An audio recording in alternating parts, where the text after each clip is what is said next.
1절에서 22절까지 말씀 교독하겠습니다. 오늘은 6월 15일 금요일입니다. 잠언 24장 1절에서 22절입니다. 구약성경 938쪽입니다. 잠언 24장 1절에서 22절 교독합니다. 너는 악인의 형통을 부러워하지 말며 그와 함께 있으려고 하지도 말지어다. 그들의 마음은 강포를 품고 그들의 입술은 재앙을 말함이니라. 집은 지혜로 말미암아 건축되고 명철로 말미암아 견고하게 되며 또 방들은 지식으로 말미암아 각종 귀하고 아름다운 보배로 채우게 되느니라. 지혜 있는 자는 강하고 지식 있는 자는 힘을 더하나니 너는 전략으로 싸우라. 승리는 지략이 많음에 있느니라. 지혜는 너무 높아서 미련한 자가 미치지 못할 것이므로 그는 성문에서 입을 열지 못하느니라. 악행하기를 꾀하는 자를 일컬어 사악한 자라 하느니라. 미련한 자의 생각은 죄요 거만한 자는 사람에게 미움을 받느니라. 내가 만일 환난 날에 낙담하면 내 힘이 미약함을 보임이니라. 넌 사망으로 끌려가는 자를 건져주며 살육을 당하게 된 자를 구원하지 아니하려고 하지 말라. 내가 말하기를 나는 그것을 알지 못하였노라 할지라도 마음을 저울질하시는 이가 어찌 통찰하시 못하시겠으며 내 영혼을 지키시는 이가 어찌 알지 못하시겠느냐. 그가 각 사람의 행위대로 보응하시리라. 내 아들아 꿀을 먹으라. 이것이 좋으니라. 송이꿀을 먹으라. 이것이 내 입에 다니라. 지혜가 내 영혼에게 이와 같은 줄을 알라. 이것을 얻으면 정령이 내 장래가 있겠고 내 소망이 끊어지지 아니하리라. 악한 자여 악인의 집을 엿보지 말며 그가 쉬는 처소를 헐지 말지어다. 대저 의인은 7번 넘어질지라도 다시 일어나려니와 악인은 재앙으로 말미암아 엎드려지느니라. 내 원수가 넘어질 때에 즐거워하지 말며 그가 엎드러질 때에 마음에 기뻐하지 말라. 여호와께서 이것을 보시고 기뻐하지 아니하사 그의 진노를 그에게서 옮기실까 두려우니라. 너는 행악자들로 말미암아 분을 품지 말며 악인의 형통을 부러워하지 말라. 대저 행악자는 장래가 없겠고 악인의 등불은 꺼지리라. 내 아들아 여호와와 왕을 경외하고 반역자와 더불어 사귀지 말라. 대저 그들의 재앙은 속히 임하리니 그 둘의 멸망을 누가 알랴. 아멘. 오늘 말씀 보면 악인의 형통을 부러워하지도 말고 그렇다고 함께 있으려고도 하지 말라고 충고합니다. 당장 흥해 보여도 결국은 소망이 없기 때문이죠. 또한 지혜로 인생을 설계하며 살아갈 것을 당부합니다. 결국 지혜 있는 자가 강하고 승리하기 때문입니다. 또 어려움에 처한 사람들을 외면하지 말라고 당부합니다. 하나님께서 아시고 거기에 적절하게 보응하시기 때문에 그렇습니다. 오늘 질문은 성도는 어떤 삶의 방식으로 살아가야 합니까? 성도는 어떤 삶의 방식으로 살아가야 합니까? 이것이 질문입니다. 첫 번째 1절 말씀 근거로 악인의 형통을 부러워하지도 말고 동조하지도 말라는 것이죠. 성도가 세상을 살면서 신앙이 흔들릴 때가 바로 악인의 형통을 볼 때입니다. 공의로운 하나님이 정말 살아계시다면 악인은 즉각 심판을 받아 죽어 마땅한데도 오히려 악하게 살아가는 사람들, 불법을 저지르고 부당하게 하는 사람들이 오히려 더 잘되고 거꾸로 오히려 선하고 바르게 살려는 사람들이 어려움을 겪고 살아가는 모습을 볼 때 우리가 과연 신앙생활을 할 필요가 있는가 이런 흔들릴 때가 있죠. 그래서 그냥 저렇게 살까? 저렇게 사는 게 그냥 그런 건가? 이렇게 될 때가 많습니다. 근데 오늘 말씀 1절에 보면 악인의 형통을 부러워하지도 말고 또 그래서 거기에 동조하여서 함께 있으려고도 하지 말라고 권고하고 있습니다. 왜 그런가요? 20절에 보면 당장은 좋아 보여도 악인의 형통이 당장은 잘 되는 것 같고 좋아 보여도 20절에 보면 그들에게는 뭐가 없고 장래가 없고 장래는 건 미래가 없다는 거예요.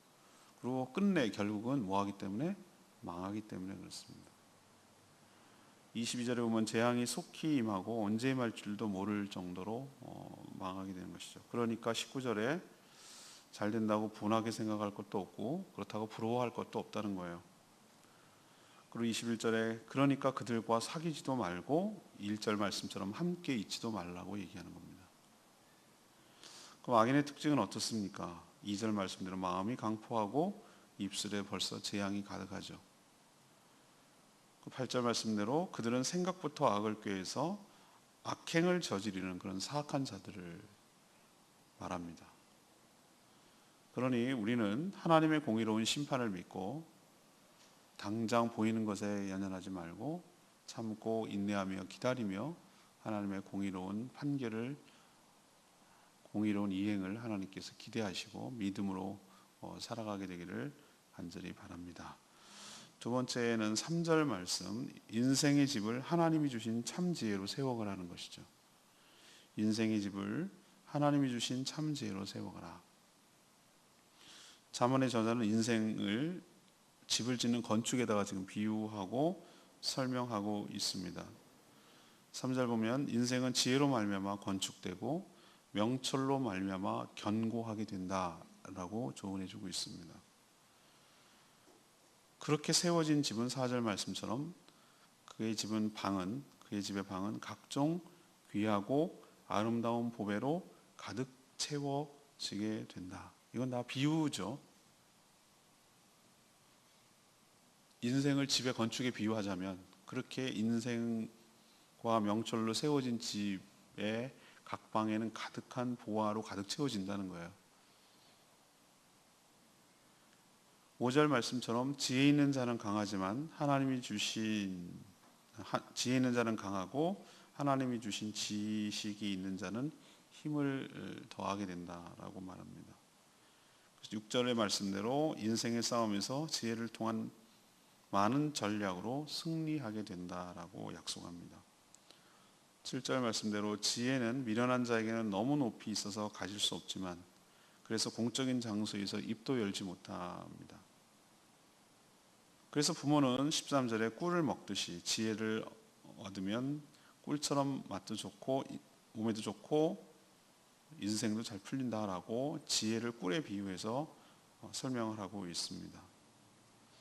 14절에 있는 말씀대로 지혜가 있으면 장래가 보장이 되고 소망이 끊어지지 않기 때문에 그렇습니다.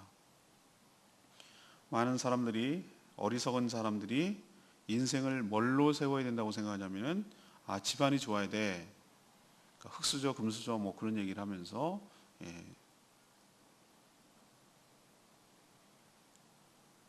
그리고 돈이 있어야 인생이 잘 세워져. 또 학벌이야 역시 좋은 대학을 나와야 돼. 또 인맥이지 인맥. 사람 많이 알고 있어야 돼. 뭐 이런 것으로 세워지는 줄로 알아요. 근데 그것은 아니고 하나님이 주신 지혜로 살아가게 될 때 인생의 집이 잘 건축되고 보화가 가득하게 될 줄로 믿습니다. 마지막 세 번째는 11절 말씀이에요. 어렵고 힘든 사람을 외면하지 말고 도와주라는 것이에요. 잠언에서 자주 등장하는 내용이 어렵고 힘든 사람들을 외면하지 말고 도와주라는 말씀이 많이 나옵니다. 특히 11절 말씀대로 생명이 위태롭고 위급한 상황에 처한 사람들을 결코 외면하지 말고 도와주라고 권고하고 있습니다. 17절 말씀처럼 그 대상이 원수라도 넘어지는 것을 즐거워하지 말고 망하는 것을 기뻐하지 말라고 말합니다. 왜 그래야 될까? 18절에 하나님께서 원수가 망하는 것을 기뻐하고 고소해하고 이런 것을 하나님이 기뻐하시지 않는다는 거예요. 오히려 그런 태도로 살아가면 하나님의 진노가 그에게로 옮겨갈 수도 있다는 거예요. 남 망하는 건 너무 고소해하고 재밌어하고 박수치고 그러면은 안 된다는 거, 안타까워야 된다는 거예요. 물론 자업자득이고 잘못한 것에 대한 형벌을 받는 것이지만 그걸 막 너무 좋아하고 막 그러면은 하나님 기뻐하지 않는다고 말씀하세요. 어려운 사람이 있는지 몰랐어요. 그건 하나님께 통하지 않는다는 거예요. 하나님에겐 힘들고 어려운 상황을 몰라서 돕지 못했어요 라는 핑계가 통하지 않는다고요. 왜? 왜냐하면 12절에 이런 표현을 해요. 하나님께서 각 사람의 마음을 뭐 하시고 마음을 통찰하시고, 그리고 그 사람의 각 사람의 행위대로 보응하시기 때문이다 라고 말하고 있어요. 그러니까 몰랐어요라고, 물론 몰랄 수도 있죠. 그렇지만 몰랐다고 생각해 주세요라는 뜻이라는 거예요. 하나님은 안 통한다는 거예요. 알았지만 하기 싫어서 외면했다라는 것이죠. 행위대로 보응하신다. 참 무서운 말이에요. 행위대로 보응하신다.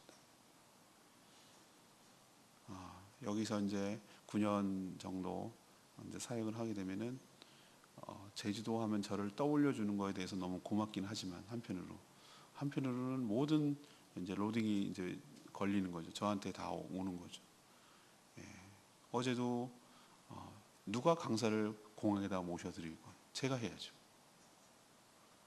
누가 선물을 사가다가 줄 거냐 이거죠. 그럼 제가 해야죠. 누가 다 연락을 해서 그거 해야 되는 거예요.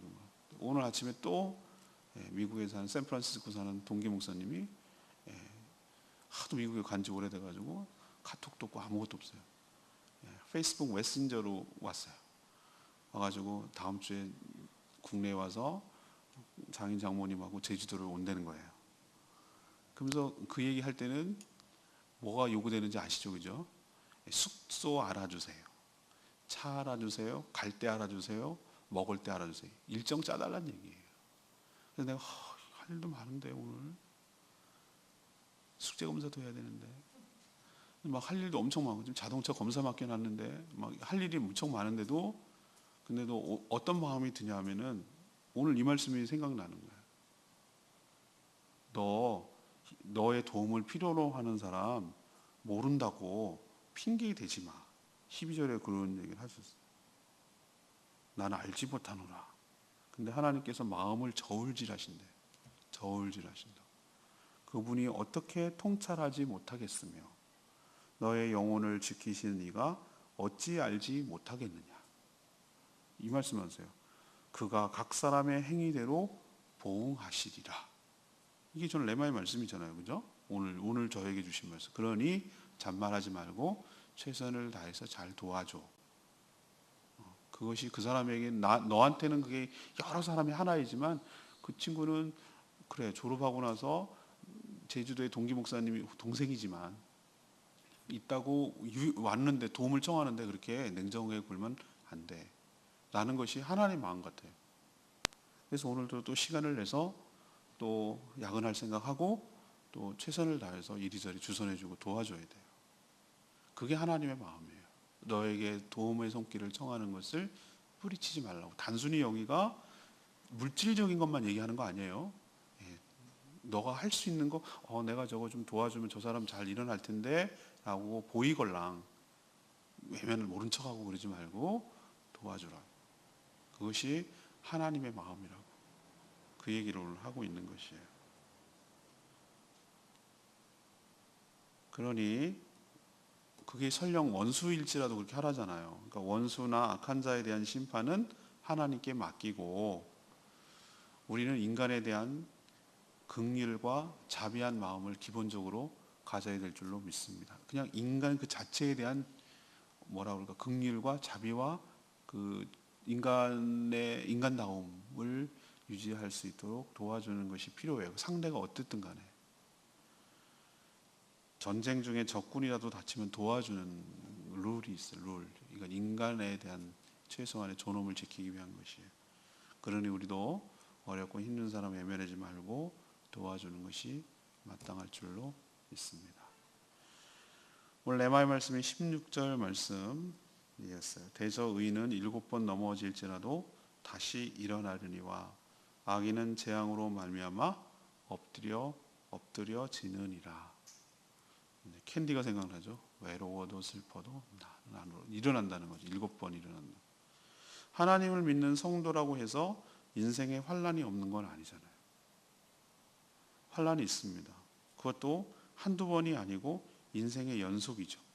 여러분도 그런 생각 안 드세요? 한 곱이 넘겨 이 산 넘으면 이제 쭉 갈 줄 알았더니 한 산 넘으면 왼산이 또 턱 걸쳐 있고 출동살동 해가지고 또 가까스로 올라갔더니 이제 끝인가 보다 했더니 또 한 산 있고, 인생은 그렇게 삶에 산 넘어가는 거예요. 산 넘어가. 이것도 7번 넘어지는 일이 있다고 그러잖아요. 얼마나 많이 숱하게 환난과 어려움이 있으면 이런 표현을 하겠어요. 근데 그 차이가 있다면 그 환난을 대하는 태도가 차이겠죠. 환난을 당할 때 10절 말씀처럼 낙담하고 또 넘어져서 약해지지 말고 오늘 16절 말씀대로 하나님의 도와주심을 믿고 다시 일어나기를 바라는 것이 하나님의 마음인 줄로 압니다. 하나님은 우리를 환난을 통해서 뭐하죠? 더욱 우리를 단단하게 하시고 연단하시고 더 좋은 것을 주시려고 인도해 가고 있는 작업임을 여러분 기억하시기를 바랍니다. 우리 인생 여기서 끝난 거 아니에요. 그건 과정이에요. 과정. 관뚜껑 닫고 하나님 앞에 섰을 때 얘기하자고. 천국에서 우리의 삶이 과연 실패한 인생인지에 대해서 얘기하자고.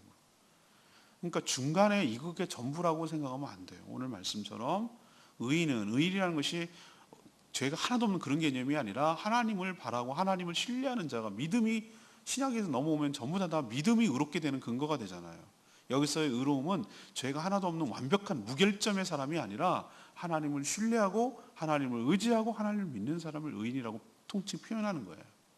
그런 사람의 특징은 환난이 없는 것이 아니라 환난이 7번이라는 건 이스라엘 백성 히브리 사상은 완전수예요. 계속해서 인생에 환난이 닥쳐오더라도 특징이 다시 일어나는 사람이에요. 근데 악인은 그 대조되는 개념이, 악인은 맨날 죄만 짓는 것이 아니라 하나님을 신뢰하지 않고 하나님을 의지하지 않는 사람을 말하는 거예요. 그런 사람은 쓰나미처럼 몰려오는 인생의 재앙 앞에서 뭐하죠? 제기하지 못하고 그냥 그걸로 끝내는 거예요. 엎드려지는 것이. 이 차이예요. 우리가 의인이 될 것인가 악인이 선택할 것인가는 여기서 갈리는 거예요. 다 바른 날이 와요. 근데 엎어져도 다시 털고 일어나는 사람, 아니면 그냥 그걸로 끝내는 사람, 주저앉는 사람. 여기서 그 사람이 의인이었구나, 그 사람이 악인이었구나가 결정나는 거예요. 여러분이 다 의인의 삶을 살게 되기를 바랍니다. 힘들고 어려워도 하나님의 주권을 신뢰하시고 끝끝내 인내하며 버티고 기다려야 돼요. 제가 하나 잘한 거 있다면 끝장을 보려고 인내하면서 기다리는 거예요. 믿음을 가지고. 어떨 때는 얼마나 힘들 때가 있는데요. 여기까지인가 끝인가 뭐 그런 노래 부를 때가 많아요. 여기가 끝인가 보다. 내가 여기까지 한계인가 보다. 이런 생각이 들 때가 왜 없겠어요, 저라고. 그렇지만 아니야, 여기가 끝이 아닐 거야. 더 기다리면 끝이 또 있을 거야. 진짜 끝은 이게 아닐 거야 라고 하나님을 신뢰하고 믿음으로 기다리다 보면 하나님께서 놀랍게 다시 일어설 수 있게 해주시고 또 은혜를 주시고 달려갈 힘을 주시고 그렇게 우리의 삶을 이끌어 가시는 줄로 믿습니다. 그러니까 다시 일어서야 돼요. 이게 의인의 삶의 모습이에요. 오늘 레마의 말씀, 이것은 오늘 주일날 설교와 연관이 돼요. 오늘 말씀, 내일 말씀이 주일과 연결되기 때문에 또 자세하게 말씀하겠지만, 오늘의 질문은 성도는 어떤 삶의 방식이 어때야 되냐고 묻는 거예요. 첫 번째는 어떻게 하지 말라고요? 악인이 잘 나가도 뭐 하지 말라고? 부러워하지도 말고, 그렇다고 거기에 하나 껴가지고 곁불 째려고 동조하지도 말라고, 그런 식으로 똑같이 따라하지 말라는 뜻이에요. 이렇게 순진하게 살면 안 된다니까. 제발아, 저렇게 해가지고 그냥 뒤로 속이고 이렇게 하고 막 그래도 잘 살잖아. 그러면 이제 막 흔들리는 거야, 내 마음이. 나도 그렇게 할까? 이렇게 마음이 흔들릴 때 이 말씀 붙들어야 돼요. 악인이 그런 식으로 악을 통해서 그 잘 나가는 것처럼 보이는 것에 대해서 현혹당하지 말고, 나도 그렇게 할까? 하고 따라하지 말고. 왜? 나중에 하나님께서 다 보시고 폭망하게 하니까. 공의로운 심판을 내리니까. 두 번째 얘기는 뭐예요? 인생을 세워갈 때, 인생의 집을 갖다가 쭉 건축하는 것을, 인생을 살아가는 것을 비유하는데, 뭘로 재료로 세우라고 그러죠? 하나님이 주시는 지혜로 세워가라. 지혜로 세워가라. 차근차근 하나님이 주신 지혜대로 인생을 설계하라고 판단하라는 뜻이에요. 그러면 각 방마다 지혜가 가득하게 될 것이고 싸움에서도 전략으로 이기게 될 것이고 장래에 보장이 되고 소망이 끊어지지 않게 될 것이다. 이 얘기를 약속하고 있어요. 마지막 세 번째는 뭐죠? 11절 말씀처럼 어렵고 힘든 사람들을 뭐하지 말고 외면하지 말고 도와줘라. 하나님이 네 마음 다 안다. 네 마음을 저울질하신다. 네 마음을 통찰하신다. 그리고 네 영혼을 지키는 자가 모르지 않는다. 각 행위대로 보응하시리라. 이 말씀 듣고 내가 어떻게 살아가야 이 자체가 사실은 지혜예요. 이 말씀을 듣고 어떻게 오늘 내가 살아야 될지 실생활에서 적용하고 삶이 바뀌어지기를 원합니다. 하나님 말씀을 듣고 끝내는 것은 아무 소용없어요. 오늘 하나라도 다 지킬 수 없어요. 우리는 인생이. 어차피 하나님 말씀 매일매일 듣기 때문에 내가 오늘 해야 될 거 하나만 붙들어야 돼요. 하나 붙들고 그 말씀에 순종하면서 하는 거예요. 저처럼 백목사 내 친구 오랜만에 연락 온 형님 그러는데 그래 외면하지 말고 잘 도와줘야지. 이런 마음이 드는 게 오늘 레마의 말씀이에요. 여러분도 이 말씀 붙들고 말씀에 따라 움직여 살아가는 복된 인생 되기를 축복합니다. 오늘 말씀 붙들고 기도하기 전에 우리 아까 불렀던 찬양 814장 부르고 기도하는 시간 갖겠습니다.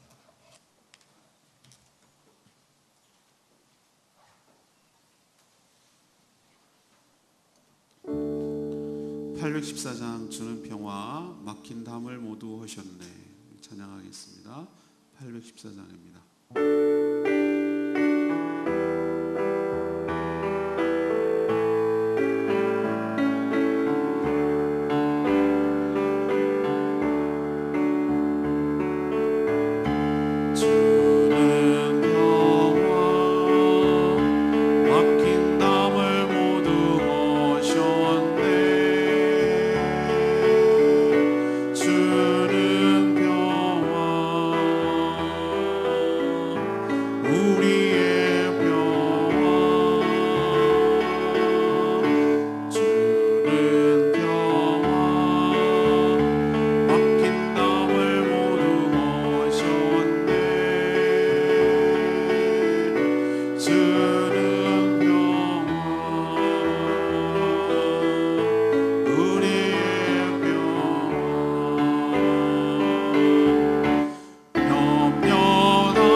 뚫어주신 줄로 압니다. 하나님의 은혜를 받고 살아가는 저희들이니 염려 다 맡기라고. 악인 잘 되는 거 너무 좋아하지 말고 부러워하지 말라고. 나의 삶의 염려와 걱정들 주님께 다 맡기라고. 그럴 때 우리 마음에 진정한 그리스도의 평안과 평화가 여러분 가운데 넘쳐나게 될 줄로 믿습니다. 그렇게 살게 해달라고 다 같이 주여 외치며 기도합니다. 주여 아버지 주는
방식으로 살아가야 하는지 가르쳐 주셔서 참 감사합니다.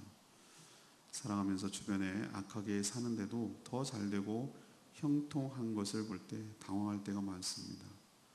때로는 살아계신 하나님이 정말 있는지 의심이 될 때도 있습니다.